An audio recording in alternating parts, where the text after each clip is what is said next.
How do you set up your Terminator X for boost if you don't already have it set up?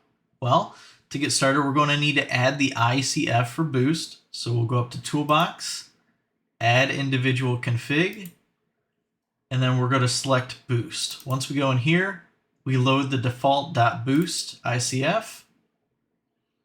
And as you see, we get an incompatible map sensor since we have just a 1-bar map sensor. So we're going to need to make sure that we update this as well. So we can choose what type we have. If we have a Holly, we'll select it here, or if we have a custom, we can put in the voltage and the kPa range for what we have. We're just going to select a Holly 5-bar for now. And as you can see, it added the boost ICF up here. Now when we go to fueling, notice it also updated the map on the left-hand side. But if you notice, 104, so that's just above atmosphere, to our lowest point of vacuum, is really a small section on this scale. And we have a large section up here. So you want to make sure that you scale this accordingly for the amount of boost that you plan on running. Now, if you don't want to see this in kPa and you want to see it in PSI, you'll want to go to Toolbox and then Preferences, and then check the box here that says Display Map as PSIG.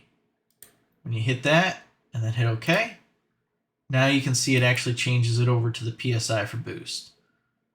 So here we have just above atmosphere, half a pound of boost to 14 and a half vacuum, all the way up to 60. So if you know that you're only going to run, say, 25 pounds of boost, you can set this at, say, 28. And you can set this somewhere a little bit closer down here to 0. And then you can actually scale it. Because if you notice right now, it's going from 0 to 18. So we want to take all the way from the top to 0. And then we want to fill column values. Now it gives us a nice scale going up.